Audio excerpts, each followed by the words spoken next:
দেশে করোনায় আরও ৩৫ জনের মৃত্যুতে মৃতের সংখ্যা বেড়ে প্রায় ৮৫০, শনাক্ত ২৬৩৫ জন। যাদের বয়স ৬০ বছরের ঊর্ধ্বে তাদেরকেও মেডিকেল মাস্ক পরার বিষয়ে পরামর্শ দিয়েছেন বিশ্ব স্বাস্থ্য সংস্থা। ব্যাপক সংক্রমণেও আর সাধারণ ছুটির সিদ্ধান্তে ফিরবে না সরকার। কাল থেকে ঢাকায় জোন ভাগ শুরু, দেরির চড়া মাশুলের শঙ্কা। সারা দেশ লকডাউন কখনই হবে না, আমরা সীমিত পরিসরে কাজ আমরা করতে চাই। কিন্তু এটা যদি মাস ২ মাস আগে করতো অনেক বেশি ফল পাওয়া যেত। এখন রোগটা এমনভাবে ছড়িয়ে গেছে, গ্রাম ছাড়া প্রায় রেড জোনের কাছাকাছি চলে যাচ্ছে। দেখছিলেন প্রধান শিরোনাম, রাতের সময় সঙ্গে আছে আমি ইমদাদুল হক। এবার অন্যান্য শীর্ষ সংবাদ।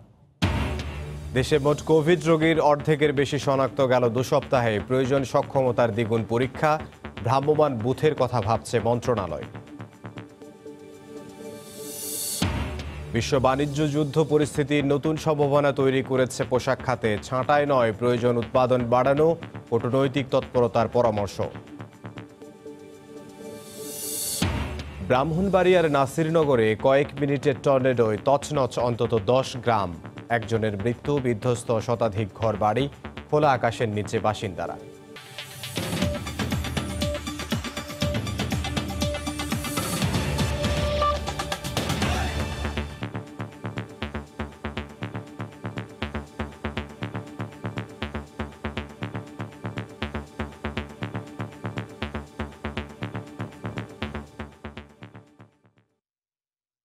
দেশে ২৪ ঘন্টায় করোনা ভাইরাস কেড়ে নিল আরও ৩৫ প্রাণ। এ নিয়ে মারা গেলেন ৮৪৬ জন।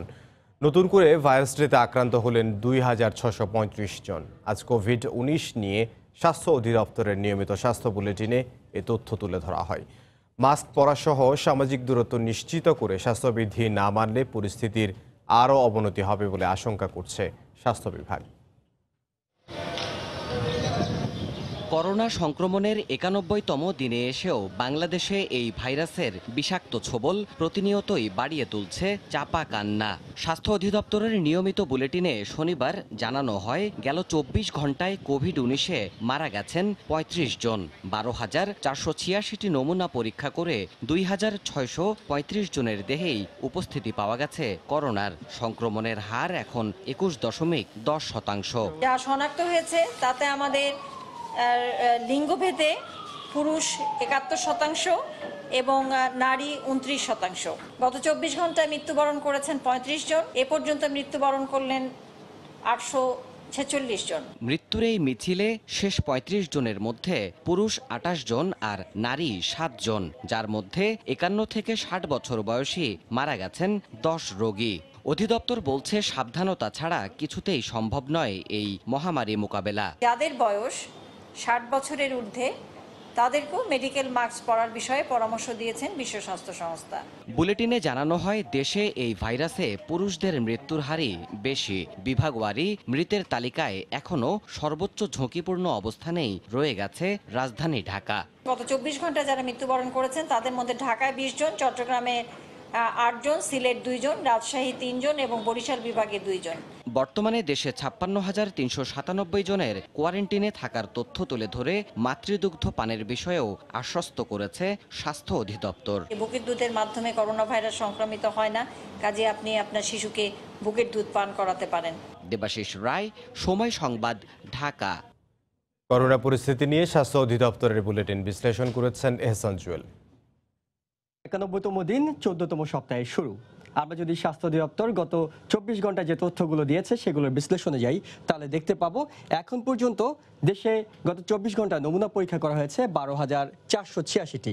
সব মিলে নমুনা পরীক্ষা হয়েছে ৩,৮৪,৮৫১। আক্রান্ত পাওয়া গেছে ২,৬৩৫। মোট আক্রান্ত হয়েছেন ৬৩,০২৬ জন। মৃত্যু ৩৫ জনের। এখন পর্যন্ত দেশে প্রাণ হারিয়েছেন ৮৪৬ জন। সুস্থ হয়েছেন ৫২১ জন। সব মিলে সুস্থ হয়েছেন ১৩,৩২৫ জন। মোট যে পরীক্ষা হয়েছে তার তুলনায় কত ভাগ আক্রান্ত হয়েছেন সেটি যদি দেখি, তাহলে দেখতে পাবো সবকিছু মিলে মোটামুটি 20% কাছাকাছি এটি উঠানামা করে। 2 জুন সবচেয়ে বেশি আক্রান্ত হয়েছে 22.29 ভাগ। আজকের পরিসংখ্যান দেখতে পাচ্ছি নমুনা পরীক্ষার তুলনায় আক্রান্ত হয়েছেন 21.10 ভাগ। শনাক্তের 58তম দিনে এসে প্রথমবারের মতো 10,000 আক্রান্ত হয়েছিল। এরপরে 20,000 আক্রান্ত হতে সময় লেগেছিল 9 দিনের বেশি। এরপর পর্যায়ক্রমে সেটি 30,000, 40,000, 50,000, 60,000 এখন পৌঁছেছে। শেষের দিকে কিন্তু 10,000 আক্রান্ত হতে সময় লাগছে মাত্র 3 দিন, অর্থাৎ 4 দিন 3 দিনের মধ্যেই এখন গড়ে 10,000-এর বেশি আক্রান্ত হচ্ছে। আমরা জানি যে এখন পর্যন্ত 800-র বেশি মারা গেছেন। সেই ক্ষেত্রে সেই পর্যবেক্ষণ যদি আমরা দেখি যে কত দিনে 100 করে মারা যাচ্ছেন, তাহলে শুরুতে আমরা দেখব যে শনাক্তের পর 44তম দিনে মৃতের সংখ্যা 100 ছিল। এরপরে 18 দিন পরে সেটি আরও 100 বেড়ে 200 হয়েছে। কিন্তু এখন কিন্তু আমরা 2 দিন 3 দিনেই 100 করে বেশি মৃতের সংখ্যা বাড়তে দেখছি।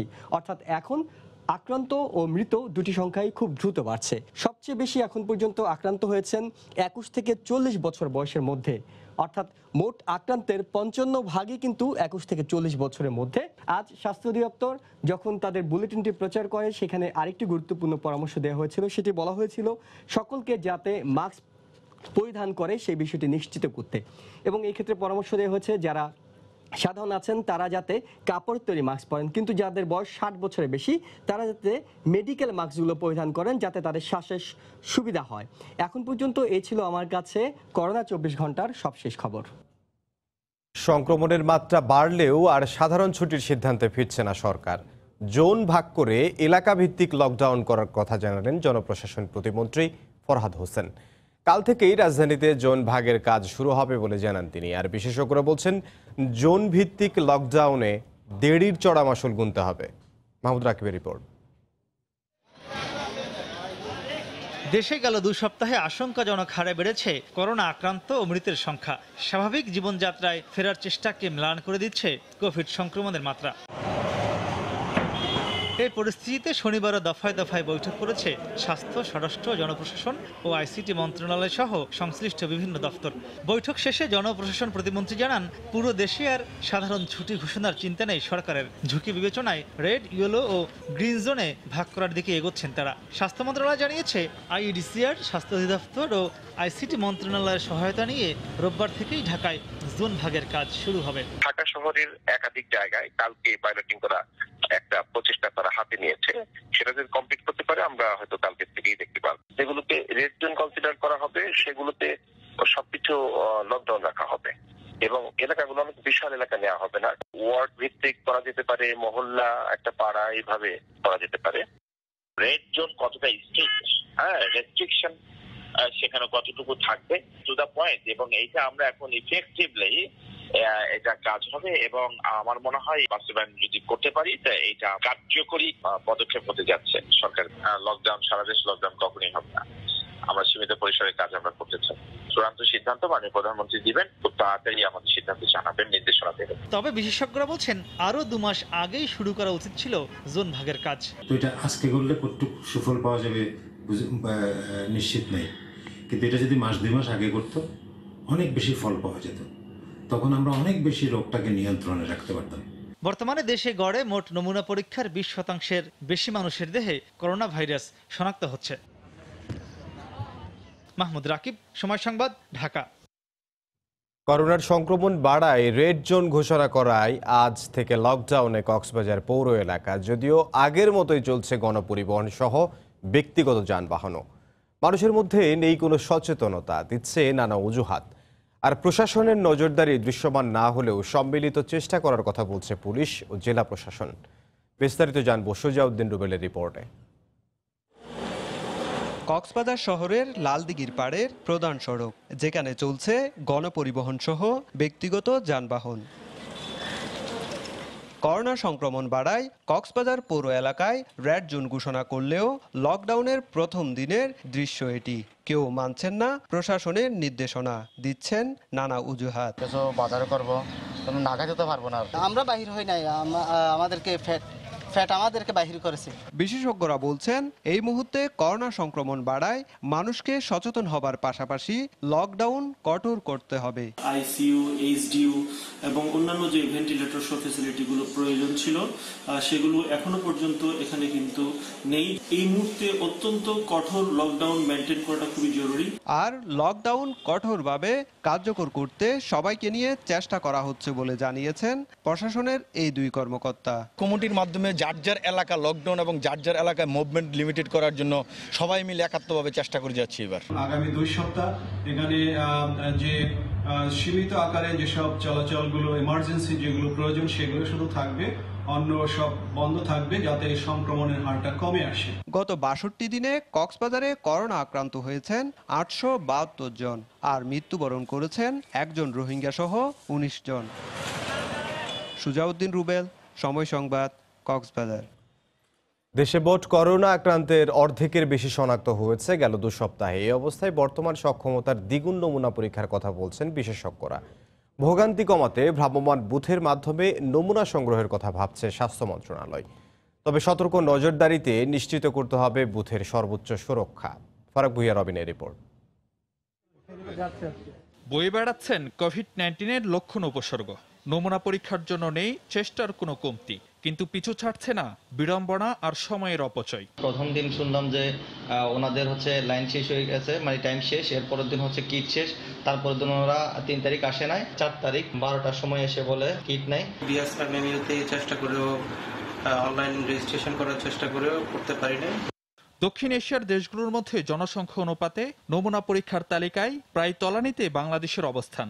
বিপরীতে নমুনা পরীক্ষা অনুপাতে রোগী শনাক্ত হচ্ছে দ্বিতীয় সর্বোচ্চ। গত 2 সপ্তাহ ধরে প্রায় প্রতিদিনই শনাক্তের হার ঘুরপাক খাচ্ছে 20%। মোট আক্রান্তের 51% সংক্রমিত হয়েছেন এই 14 দিনে। এমন অবস্থায় সংক্রমণের গতি কমাতেই নমুনা পরীক্ষার হার বাড়ানোর তাগিদ বিশেষজ্ঞদের। সক্ষমতা এখন যেটা আছে তার থেকে দ্বিগুণ করতে হবে এবং যে ল্যাবরেটরিগুলো টেস্ট হচ্ছে তাকে পূর্ণ ক্যাপাসিটিতে কাজে লাগাতে হবে। দেশে এখন নমুনা পরীক্ষা হচ্ছে 50 কেন্দ্রে, আর নমুনা সংগ্রহে বেসরকারি কয়েকটি প্রতিষ্ঠানের সহায়তায় বসেছে বুথ। তাতেও বিড়ম্বনা না কমাই এবার ভ্রাম্যমাণ বুথের কথা ভাবছে স্বাস্থ্য বিভাগ। আমরা দেখছি কিছু মোবাইল বুথ খোলা যায় কিনা, মোবাইল বুথের কোনো ব্যবস্থা যদি নেওয়া যায় ডিজি অফিসকে বলে, তাহলে হয়তো কিছু ঝামেলা করতে পারে। দুজন কর্তৃপক্ষ আছেন, তারা যদি নিয়ম করে ভ্রাম্যমাণ বুথের কার্যকলাপ যদি তারা পর্যবেক্ষণ করেন, তাহলে স্যাম্পল কালেকশনের কোয়ালিটিটাও একদিকে ভালো হবে আর সংক্রমণটা ছড়াবে না। দেশে এখন পর্যন্ত একদিনের সর্বোচ্চ নমুনা পরীক্ষা হয়েছে 14,088 জনের। ফারুক ভুঁইয়া, রবিন, সময় সংবাদ, ঢাকা। রাতের সময় আরও থাকছে। শ্বাসকষ্ট হওয়ায় করোনা আক্রান্ত ভেবে মাকে রাস্তায় ফেলে গেল সন্তান। 3 দিন পড়ে থাকার পর উদ্ধার করে ঢাকা মেডিকেলে ভর্তি করল পুলিশ।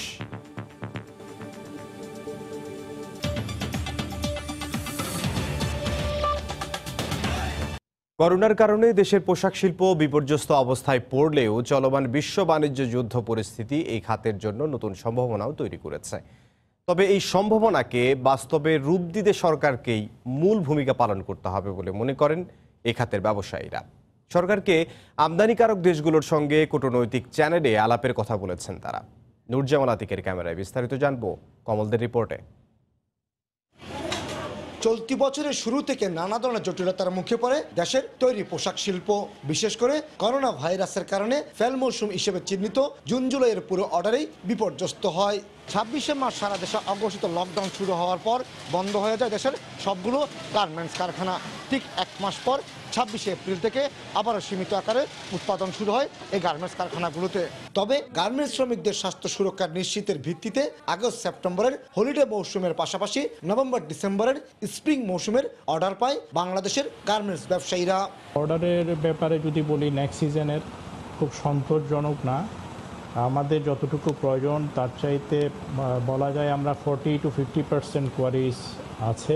কিন্তু সমস্যার সৃষ্টি হয়েছে পরবর্তী বছরের জানুয়ারি মের সামার মৌসুমের অর্ডার নিয়ে। কার্যদেশ পাওয়া থেকে বাংলাদেশ বঞ্চিত হলে গার্মেন্টস শিল্প সংকটে পড়বে। একটা সম্ভাবনা হলো যে ছোটোখাটো যে ফ্যাক্টরিগুলো ওগুলো বসে থাকাতে চলমান ফ্যাক্টরি যেগুলো আছে এগুলো চালার মতো অর্ডার মোটামুটি আমাদের এখন আসতেছে। গার্মেন্টস ব্যবসায়ীরা বলছেন চীন, জাপান এবং আমেরিকার রাজনৈতিক বিরোধে বাংলাদেশের গার্মেন্টস শিল্প লাভবান হওয়ার আশা রয়েছে। তবে এই ধারা ধরে রাখতে সরকারকে সবার আগে এগিয়ে আসতে হবে। জাপানের সাথে চায়না রিলেশনশিপ যেভাবে ডেটোরিয়েট করছে, এটির একটি সুফল বিজনেস যদি ডাইভার্ট হয়, বাংলাদেশও তার কিছু অর্ডার অবশ্যই প্লেস করবে। বাংলাদেশের ফের মৌসুমের অন্তত $3 বিলিয়ন মার্কিন ডলার স্থগিতের পাশাপাশি বাতিল করেছিল বায়াররা। কমল দে, সময় সংবাদ, চট্টগ্রাম। করোনা মোকাবিলা করে চীন ও ভিয়েতনাম যেখানে পোশাক খাতে রফতানি বাড়িয়েছে, সেখানে বাংলাদেশ হারিয়েছে তার অর্ধেক বাজার। লকডাউনেও কঠোরভাবে সচেতনতা মেনে কারখানা খোলা রাখায় সাফল্য পেয়েছে ভিয়েতনামও। বিশ্লেষকরা বলছেন, বাংলাদেশের ক্রয়াদেশ ভিয়েতনামে যাওয়া ঠেকাতে স্বাস্থ্যবিধি মেনে উৎপাদন বাড়ানো না গেলে মুখ থুবড়ে পড়বে দেশের পোশাক খাত। সৈয়দ ইফতেখারের রিপোর্ট। বিশ্বে করোনা মোকাবিলায় সবচেয়ে সফল দেশ ভিয়েতনাম। চীনের সঙ্গে দীর্ঘ সীমান্ত থাকার পরও কঠোরভাবে বিধিনিষেধ মেনে চলায় স্বাস্থ্য ব্যবস্থার পাশাপাশি অর্থনীতিকে চাঙা রাখতে পেরেছে দেশটি। ভাইরাস শনাক্ত হওয়ার পর লকডাউন ঘোষণা করা হলেও খোলা রাখা হয় তৈরি পোশাক কারখানাগুলো।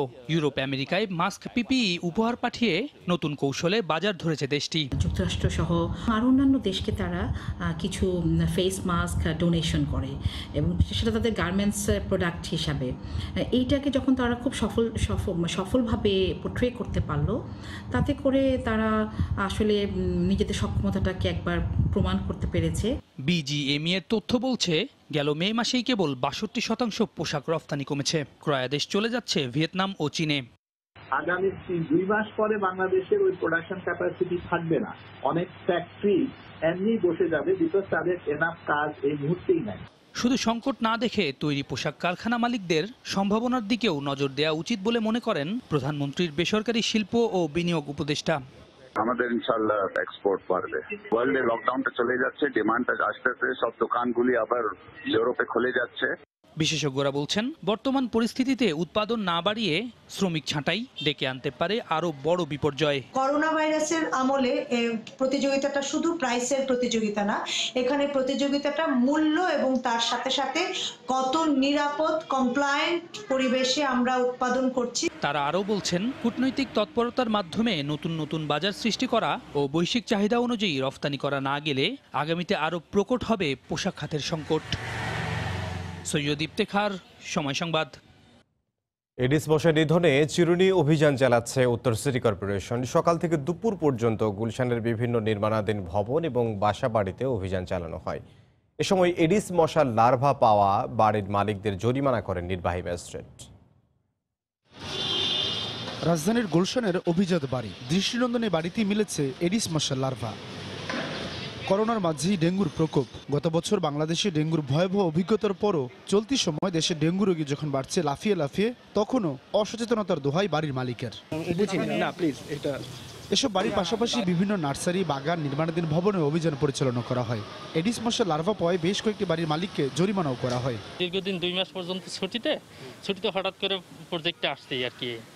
2-3 দিন বৃষ্টি পড়ছে, আমরা এখন পদক্ষেপ নিচ্ছি আর কি। বৃষ্টির কারণে ওই যে টায়ার পানি জমানোর কারণে ওখানে ডেঙ্গু পাওয়া গেছে, এর কারণে আমাদের ওখান থেকে জরিমানা হলো। গুলশান ছাড়াও মিরপুর, উত্তরার বিভিন্ন এলাকায় এই অভিযান চালানো হয়। স্বাস্থ্য কর্মকর্তারা বলছেন, বাসার ছাদ, বাগান এবং নির্মাণাধীন ভবনই এই মুহূর্তে এডিস মশার লার্ভা সবচেয়ে বেশি। আমার মনে হয় যে বাড়ির মালিকরা যদি আরেকটু সচেতন হন, তাদের কেয়ারটেকারদের যদি আরেকটু উদ্বুদ্ধ করেন, এই বিষয়ে যদি তারা আরেকটু দৃষ্টিগোচর করেন, আমার মনে হয় তারা নিজেরাও ডেঙ্গু মুক্ত থাকবেন এবং পুরো এলাকাকেও ডেঙ্গু মুক্ত করতে সচেষ্ট হবেন। নির্বাহী ম্যাজিস্ট্রেট বলছেন, যাদের বাসায় পাওয়া যাবে এডিসের লার্ভা, তাদের বিরুদ্ধে নেওয়া হবে আইনগত ব্যবস্থা। তাদেরকে আমরা সিটি কর্পোরেশনের পক্ষ থেকে নোটিশ দিয়ে সতর্ক করব, যেন তারা এটা নিয়মিত পরিষ্কার পরিচ্ছন্ন রাখে এবং এখানে যেন এডিস মশার লার্ভা সৃষ্টি না হয়, সেজন্য যেন তারা উদ্যোগ নেয়।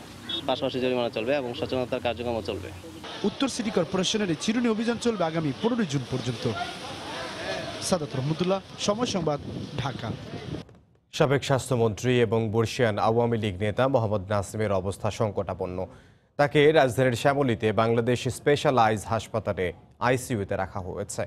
48 ঘন্টা থেকে পর্যবেক্ষণের সময় বাড়িয়ে 72 ঘন্টা করা হয়েছে বলে নিশ্চিত করেছেন মোহাম্মদ নাসিমের ছেলে তানভীর শাকিল জয়। এর আগে 1 জুন রক্তচাপজনিত সমস্যা নিয়ে বাংলাদেশ স্পেশালাইজড হাসপাতালে ভর্তি হন মোহাম্মদ নাসিম। ওই দিনই তাঁর শরীরে করোনা ভাইরাস শনাক্ত হয়। সেখানে তিনি চিকিৎসাধীন থাকা অবস্থায় শুক্রবার ভোরে স্ট্রোক করায় তার অবস্থার অবনতি ঘটে। এতে তাঁর মস্তিষ্কে জরুরি অস্ত্রোপচার করা হয়। এরপর থেকেই হাসপাতালের আইসিইউতে ভেন্টিলেশন সাপোর্টে রাখা হয় তাকে। শ্বাসকষ্ট দেখা দেয়ায় মাকে রাস্তায় ফেলে গেছে সন্তান। ঝড় বৃষ্টির মধ্যে 3 দিন পড়ে থাকার পর তাকে উদ্ধার করে ঢাকা মেডিকেলের ক্যাম্প পুলিশ। এ ঘটনায় উদ্বেগ জানিয়ে চিকিৎসকরা বলছেন, কারো শ্বাসকষ্ট হলেই কোভিড আক্রান্ত ভেবে নেওয়া ঠিক নয়। ঢাকা মেডিকেল প্রতিনিধি হায়দার আলীকে নিয়ে মার্জিয়া মুমুর রিপোর্ট। করোনা মহামারীর মধ্যে যখন পরিবারের বয়স্ক সদস্যটির আরো বেশি খেয়াল রাখার তাগিদ দেয়া হচ্ছে বারবার, তখনই মাকে রাস্তায় ফেলে গেল সন্তানরা। শ্বাসকষ্ট হয়, করোনা আক্রান্ত সন্দেহে তাকে ফেলে যাওয়া হয়। রোববার দুপুরে ঢাকা মেডিকেল কলেজ হাসপাতালের নতুন ভবনের পাশের রাস্তা থেকে 50 বছর বয়সী মনোয়ারা বেগমকে উদ্ধার করে মেডিকেল ক্যাম্প পুলিশ। ভর্তি করা হয়েছে করোনা ইউনিটে। তখন তারা অনুমান করছে যে সম্ভবত তার করোনা হইতে পারে, এরকম উপসর্গ ভেবে তারা আর কি ঢাকা মেডিকেলে নিয়ে আসছিল। পরে তারা কি জন্য এখানে ফেলে রেখে গেছে সেটা আমরা বলতে পারবো না। পরিবারের সঙ্গে মিরপুর কমার্স কলেজের পাশে একটি বস্তিতে থাকতেন মনোয়ারা। 3 দিন আগে তাকে ফেলে যাওয়ায় ঝড় বৃষ্টির মধ্যেই রাস্তাতেই ছিলেন তিনি। চিকিৎসকের বরাত দিয়ে ক্যাম্প ইনচার্জ মোহাম্মদ বাচ্চু মিয়া জানান, তার অবস্থা আশঙ্কাজনক। সমস্যা থেকে তার ছেলেমেয়েরা তাকে ফেলে রেখে গেছে ঢাকা মেডিকেল তাকে আমরা করোনার পরীক্ষা নিরীক্ষা করানো হচ্ছে, এখনো পরীক্ষার রেজাল্ট এখনো পাওয়া গেলে তার করোনার চিকিৎসা ব্যবস্থা নেওয়া হবে। শুধুমাত্র শ্বাসকষ্ট হলেই কাউকে করোনা রোগী ভাবা অজ্ঞতার পরিচয়, বললেন চিকিৎসকরা। শুধু একজন মানুষের শ্বাসকষ্ট হয়েছে বলেই আমরা তাকে করোনা হিসাবে শনাক্ত করে রাস্তায় ফেলে যাব, আমরা আত্মীয় স্বজনরা দেখব না, মা বাবা দেখব না, ছেলেমেয়েরা দেখব না, এই জিনিসটা আমার কাছে অমানবিক মনে হয়। আপনারা আপনার পরিবারের পাশে দাঁড়ান। এই মহা দুর্যোগের মুহূর্তে আপনার বাবা মা কেউ অসুস্থ হলে তাকে ফেলে না রেখে তাকে হাসপাতালে নিয়ে যান। এ বিষয়ে জনসচেতনতা জরুরি বলে মনে করেন তারা। মার্জিয়া মুমু, সময় সংবাদ, ঢাকা। নওগাঁর বাদলগাছিতে সড়কের পাশ থেকে পলিথিনে মোড়ানো অবস্থায় এক নবজাতককে উদ্ধার করেছে এক ভ্যান চালক। পরে শিশুটিকে স্থানীয় পুলিশ ফাঁড়িতে হস্তান্তর করা হয়। চিকিৎসা শেষে শিশুটিকে এক দম্পতির হেফাজতে রাখা হয়েছে। আকাশে মেঘের গর্জন আর গুড়ি গুড়ি বৃষ্টির মধ্যে শুক্রবার রাতে দুজন যাত্রী নিয়ে যাচ্ছিলেন এক ভ্যান চালক। হঠাৎ সড়কের পাশ থেকে শিশুর কান্নার শব্দে থেমে যায় ভ্যান। মোবাইলের আলোয় এক নবজাতককে খুঁজে পান চালক, নিয়ে যান পাহাড়পুর পুলিশ ফাঁড়িতে। রাতেই বদলগাছি স্বাস্থ্য কমপ্লেক্সে চিকিৎসা শেষে শিশুটিকে পাহাড়পুর এলাকায় মনিরুজ্জামান ও হালিমা বেগম দম্পতির হেফাজতে দেয় পুলিশ। ব্যাগের মধ্যে একটা বাচ্চা কান্দাকাটি করতেছে, ছোট বাচ্চা, এই কয়েকদিনের 4 দিন বা 5 দিন এরকম। ডাক্তাররা বলতেছে যে এটা 5 দিন বা 6 দিন বয়স। আমাদের মেয়ে বাচ্চা নাই, রাখার জন্য যদি সরকার থেকে করে তাহলে আমাদের বাচ্চাটা রাখতো। স্থানীয় প্রশাসন, পুলিশের অত্যন্ত দক্ষতায় পদক্ষেপ নেওয়ার জন্য বাচ্চাটাকে আমরা সুস্থভাবে পাইছি। ইমার্জেন্সিতে ছিলেন, ওনার কাছে বাচ্চাটি দেখাই এবং উনি দেখে প্রাথমিক চিকিৎসা দেয় এবং চিকিৎসা শেষে বলে সুস্থ আছে, সমস্যা নেই। আইনি প্রক্রিয়ায় শিশুটিকে দন্তক নিয়ে লালন পালন করতে চান এই দম্পতি। বাচ্চা ভালো আছে, যদি সরকার বা আইনের কোনো সহায়তা পায় তাহলে বাচ্চাকে আমি নিয়ে নিব আমার সন্তান হিসেবে। বৈধ অভিভাবককে খুঁজে না পেলে শিশুটিকে দন্তক দেওয়া হবে বলে জানান পুলিশ সুপার। তার বাবা মা যদি ভুল বুঝে পরবর্তীতে এসে বলে যে আমি ভুল বুঝে রেখে গেছি, তাহলে তো তার প্রায়োরিটি আগে। আর যদি না হয় তাহলে সরকারের যে বিধিবিধান আছে, আইন আছে, আইন মতে আমরা একজন প্রতিষ্ঠিত ব্যক্তিকে দেওয়ার চেষ্টা করব। বর্তমানে কন্যা শিশুটি সুস্থ রয়েছে, তার নাম রাখা হয়েছে জান্নাতুন মাওয়া। এমআর রকি, সময় সংবাদ, নওগাঁ। ব্রাহ্মণবাড়িয়ার নাসিরনগরে কয়েক মিনিটের টর্নেডোয় তছনছ হয়ে গেছে অন্তত 10 গ্রাম। লণ্ডভণ্ড হয়ে গেছে শতাধিক বসতবাড়ি, প্রাণ হারিয়েছেন একজন। ক্ষতিগ্রস্তদের তালিকা করে সহায়তার আশ্বাস দিয়েছে জেলা প্রশাসন। উজ্জ্বল চক্রবর্তীর পাঠানো তথ্য ও ছবি নিয়ে রিপোর্ট। শনিবার সকাল 8:30টার দিকে নাসির নগরীর উপর দিয়ে হঠাৎ করে বয়ে যায় প্রলয়ঙ্কারী টর্নেডো। কয়েক মিনিটেই লণ্ডভণ্ড হয়ে যায় হাওড়পাড়ের আশুরাইল ও বেনিপাড়া সহ অন্তত 10টি গ্রাম। শতাধিক বসতবাড়ি ভেঙে যায়, উপড়ে যায় গাছপালা, বিদ্যুতের খুঁটি। আহত হন অন্তত 10 জন। হাসপাতালে নেয়ার পথে যিশু মিয়া নামে একজনের মৃত্যু হয়। মাথা গোজার ঠাঁই হারিয়ে এখন খোলা আকাশের নিচে অবস্থান করছেন ক্ষতিগ্রস্ত পরিবারের সদস্যরা। আমি আমার স্বামী আলগিটা দইরা আন্ডার বাঁচাইছে। অনেক ক্ষতি করছে, টিভি টাভি আলমারি সালমারি যা আছে ভাই কিচ্ছু নাই, সব উড়াইছে। দরজা 2 জনে 3 জনে ধরে রাখতে না দিই, ঘর দর উড়াই নিতেছে গা, ঘর দর উড়াইলে গেছে গা, ডেগলো আইলে গেছে গা, আমি উলানলে কি করে খামু। আমার ছেলে দুঃখ পাইছে আর ঘরের সব কিছু সব ব্যাঙ্গেলে হালা দিছে। ক্ষতিগ্রস্ত পরিবারকে 1 বান্ডিল টিন, নগদ টাকা ও খাদ্য সামগ্রী দেওয়ার ঘোষণা দিয়েছেন জেলা প্রশাসক। ঘটনাস্থল পরিদর্শন করে বিষয়টি নিশ্চিত করেছেন উপজেলা নির্বাহী কর্মকর্তা। কিছু কিছু আংশিক আর কিছু কিছু আসলে পুরোটাই উড়ে গেছে, এরকম বেসিক্যালি উড়ে গেছে টিনটা। আমি রিপোর্ট দিয়ে দিলে আমাদের জেলা প্রশাসক স্যার এটা দিয়ে দিবেন। এদিকে একই সময়ে টর্নেডোর আঘাতে লন্ডভন্ড হয়ে যায় সরাইল উপজেলার কুচনি ও গুড্ডা গ্রামের অন্তত 30টি বসতঘর। সময় সংবাদ, ব্রাহ্মণবাড়িয়া। জর্জ ফ্লয়েডকে হত্যার বিচারের দাবিতে এবং বর্ণবাদের বিরুদ্ধে যুক্তরাষ্ট্রের পাশাপাশি ইউরোপের বিভিন্ন দেশে চলছে বিক্ষোভ। জার্মানিতেও বিক্ষোভ হচ্ছে। এ নিয়ে বিস্তারিত জানাতে যোগ দিচ্ছেন সহকর্মী বিটু বড়ুয়া। বিটু, দেখতে পাচ্ছেন যে আমি এই মুহূর্তে বার্লিনের বিখ্যাত আলেকজান্ডার প্লাসে আছি, যেখানে আসলে বিক্ষোভ হচ্ছে। আপনি জানেন যে যুক্তরাষ্ট্রের বিভিন্ন শহরের মতো ইউরোপের বিভিন্ন অঞ্চলে, বিভিন্ন বড় বড় শহরে আসলে জর্জ ফ্লয়েডের হত্যার বিচারের দাবিতে বিক্ষোভ হচ্ছে। ইমদাদ, আপনি দেখতে পাচ্ছেন আমার পেছনে আসলে অনেকে এখনো এই বিক্ষোভে অংশগ্রহণ করেছে এবং একটু আগে এখানে পাল্টা ধাওয়ার ঘটনাও ঘটেছে এবং আমার আশেপাশে অনেকগুলো মানুষ এখন আসলে অবস্থান করছে। যদিও কিছুক্ষণ আগে আসলে এই বিক্ষোভ সমাবেশ আসলে শেষ করার কথা ছিল। ইমদাদ, আপনি আরো জানেন যে বার্লিনের সাথে সাথে নর্দার্ন ওয়েস্টফালেনের অঙ্গরাজ্যের রাজধানী ডুসেলডর্ফে আসলে অনুষ্ঠিত হচ্ছে বিক্ষোভ সমাবেশ। তারাই পুলিশের বিভিন্ন প্রতিবাদ সভা সহ পুলিশের যে ব্রুটালিটি কিংবা পুলিশের যে সহিংসতা সেটার বিরুদ্ধে এবং কৃষ্ণাঙ্গ এবং বর্ণবাদীর বিরুদ্ধে তারা এখানে আসলে সবাই একত্রিত হয়েছে। এখানে যারা আমন্ত্রিত হয়েছেন কিংবা যারা এসছেন, সবচেয়ে আমরা একটু আগে আসলে আইন শৃঙ্খলা রক্ষাকারী বাহিনীর সাথে কথা বলেছিলাম, তারা বলেছে যে আসলে কমপক্ষে 20,000 মানুষ আজকে এখানে সমবেত হয়েছেন এবং এখনো বিভিন্ন জায়গা থেকে মানুষজন এখানে জড়ো হচ্ছেন। কতক্ষণ এই প্রতিবাদ সমাবেশ চলবে সেটা আসলে এখন আপনাকে নিশ্চিত করে কিছু বলতে পারছি না। তবে করোনার এই ক্রান্তিকালে কৃষ্ণাঙ্গ জর্জ ফ্লয়েড হত্যার যে বিচার সেটি যাতে খুব ত্বরান্বিত হয় এবং যে পুলিশ এবং আইন শৃঙ্খলা রক্ষাকারী বাহিনীর যে পুলিশ আসলে এই অপকর্মটি ঘটিয়েছে তার যাতে সুষ্ঠু বিচার হয়, এখানে প্রতিবাদকারীরা অনেক আগে থেকে আসলে সেটা বলে আসছে এবং তারা বলছেন যে আসলে বর্ণবাদ এমন একটি বিষয় যেটি আসলে সমাজের প্রতিটি ক্ষেত্রে বিষ ফোড়ার মতো আসলে অবস্থান করছে এবং বিষ ফোড়ার মতো লেগে আছে। এই বিক্ষোভকারীরা আসলে তারা আশা করছে আসলে অতি শীঘ্রই যুক্তরাষ্ট্রের কৃষ্ণাঙ্গ জর্জ ফ্লয়েডকে যেভাবে আসলে শ্বাসরোধ করে হত্যা করা হয়েছে, অচিরেই সে পুলিশের আসলে সুষ্ঠু বিচারের ব্যবস্থার মাধ্যমে বিশ্ববাসী একটি সুষ্ঠু বিচার আসলে পাবে। সেই সাথে ইমদাদ, আপনি জানেন যে আসলে আমার আশেপাশের অনেকগুলো মানুষ এখনো অবস্থান করছে এবং তারা বলছে যে আসলে তারা বিভিন্ন প্লাকার্ড নিয়ে আজকে এখানে হাজির হয়েছেন। তারা বলছেন যে আসলে আমি কালো, তাতে কি? সুতরাং কালো বলেই যে আসলে এই পৃথিবীতে বাস করতে পারবে না তেমনটা নয়। তারা চাইছে যে আসলে কালো, সাদা, সব বর্ণের, সব মানুষের, সব ধর্মের মানুষ সাথে একত্রিত বসবাস করতে পারে।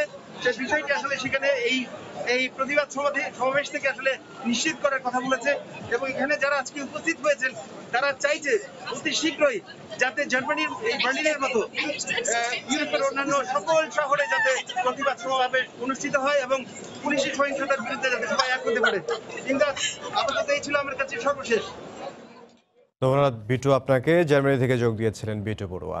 আগামী ঐতিহাসিক 6 দফা দিবস উপলক্ষে ধারণ করা বিশেষ আলোচনা ও কুইজ প্রতিযোগিতা অনুষ্ঠান বিটিভির মাধ্যমে দেশের সব টেলিভিশন, রেডিও এবং সামাজিক যোগাযোগ মাধ্যমে প্রচার করা হবে। ঘণ্টাব্যাপী অনুষ্ঠানটি সন্ধ্যা 7টা থেকে রাত 10টার মধ্যে প্রচারের অনুরোধ জানানো হয়েছে। বিকেলে অনলাইন সংবাদ সম্মেলনে বঙ্গবন্ধুর জন্মশতবার্ষিকী উদযাপন কমিটি বাস্তবায়ন কমিটির প্রধান সমন্বয়ক ডক্টর কামাল আব্দুল নাসের চৌধুরী একথা জানান। প্রধানমন্ত্রী শেখ হাসিনা অনলাইন আলোচনা সভায় সভাপতিত্ব করবেন। আগামীকাল আপনারা এই প্রোগ্রামটা দেখতে পাবেন, সেটি অনলাইনে সারা বাংলাদেশে এবং বাংলাদেশের দেশে এবং দেশের বাইরে সন্ধ্যা 7টা থেকে 10টার মধ্যে যে কোনো সুবিধাজনক সময়ে আপনার এটা প্রচার করা যাবে। অর্থাৎ এটা যে সময়টা 55 থেকে আমরা এটা মানে পুরো আজকে ফাইনালি সময়টা আমরা আপনাদেরকে অবশ্যই যখন কিছু পরে পাঠাবো তখন তো জানতে পারবো। তবে 1 ঘন্টা চাইতে একটু কম, অর্থাৎ 7টা থেকে 8টার মধ্যে হতে পারে, 9টা থেকে 10টার মধ্যে হতে পারে, কিংবা 8টা থেকে 9টার মধ্যে হতে পারে। এইভাবে একটু সাজিয়ে নিতে হবে। আলোচনা সভায় সভাপতিত্ব করবেন বঙ্গবন্ধু কন্যা শেখ হাসিনা।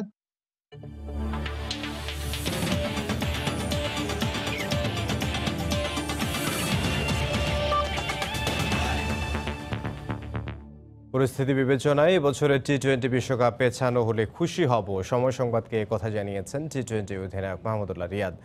লম্বা সময় ঘরবন্দি থাকা রিয়াদ এখন মাঠে ফিরতে মুখিয়ে আছেন। করোনার প্রভাব কমলে প্রিমিয়ার লিগ দিয়ে মাঠে ফিরতে চান অভিজ্ঞ এই ব্যাটসম্যান। হুমায়ুন কবির রোজের রিপোর্ট। হৃৎপিণ্ড কাঁপিয়ে দিয়েছিল, কিন্তু বুক চিতিয়ে লড়াই করে পুরো বাংলাদেশকে অবিশ্বাস্য এক স্বপ্নীল জয় এনে দিয়েছিলেন মাহমুদুল্লাহ রিয়াদ। মৃধাস ট্রফিতে তার খুনে ম্যাচের ব্যাটিংয়ের চিত্র এখনো দেশের ক্রিকেট পিয়াসীদের চোখে ভেসে ওঠে। স্নায়ুচাপ ধরে রেখে ফিনিশিং ভাগে রিয়াদের ব্যাটিং দক্ষতায় অনেক বিজয়ের গল্প রচনা হয়েছে বাংলাদেশে, তাই তাকে ডাকা হয় সাইলেন্ট কিলার বলে। সেই দক্ষতায় কিনা শর্ট ফরম্যাটে বাংলাদেশ দলের অধিনায়কের দায়িত্ব পেয়েছেন। সামনে টি-20 বিশ্বকাপ, গেল 3 মাস ক্রিকেট একেবারে গিলে খেয়েছে করোনা ভাইরাস। তাই বিশ্ব আসরের আগে মন মতো দল তৈরি করা কিংবা অনুশীলন পর্যাপ্ত না হওয়ার আক্ষেপ তো আছেই। এসব ভাবনা থেকেই এবছর টি-20 বিশ্বকাপ চান না বাংলাদেশ অধিনায়ক। একটু কিছুটা সময় নিয়েও পরবর্তী সময়ে টি-20 বিশ্বকাপ অনুষ্ঠিত হয়, তাহলে আমরা ক্রিকেটাররা সবাই খুব খুশি হব। পরিবারের পর মিরপুর স্টেডিয়ামের একাডেমি মাঠ, ইনডোর কিংবা সেন্টার উইকেটে সবচেয়ে বেশি সময় পার করে জীবন জীবিকায় অভ্যস্ত ক্রিকেটাররা। কিন্তু কঠিন বাস্তবতায় এখন 4 দেয়ালের মাঝে বন্দী সবার জীবন। কবে আসবে সেই সুস্থ সুন্দর সময়, তারই প্রতীক্ষায় সবাই অধীর আগ্রহে বসে আছে কখন আমরা মিরপুরে মাঠে ফিরবো, আমরা অনুশীলন শুরু করব বা আমরা ম্যাচে ফিরবো, কিন্তু সবকিছু এটা অপেক্ষমান। অসুস্থ পৃথিবী একদিন ঠিকই শান্ত হবে, তাই জীবিকার প্রয়োজনে ক্রিকেটারদেরও একদিন মাঠে ফিরতে হবে। সেক্ষেত্রে রিয়াদের মতে আন্তর্জাতিক ক্রিকেটে ফেরার আগে ঘরোয়া ক্রিকেটের মধ্যে আদর্শ মঞ্চ হতে পারে Dhaka premier league cricket. Premier league দিয়ে যদি আমরা শুরু করতে পারি, তাহলে আমরা ক্রিকেটাররাও লাভবান হব এবং আমাদের ক্রিকেটের শুরুটাও অনেক ভালো হবে বলে আমি বিশ্বাস করি। এর আগে করোনা ভাইরাসের আগ্রাসনে ডিপিএল অনির্দিষ্টকালের জন্য স্থগিত করা হয়। ঈদের আগ থেকে ক্রিকেটার ও সংগঠকরা দাবি জানিয়েছিল প্রিমিয়ার লিগ পুনরায় মাঠে গড়ানোর, কিন্তু এখনো এই ব্যাপারে নীরব ভূমিকায় বাংলাদেশ ক্রিকেট বোর্ড। হুমায়ুন কবির রোজ, সময় সংবাদ, ঢাকা।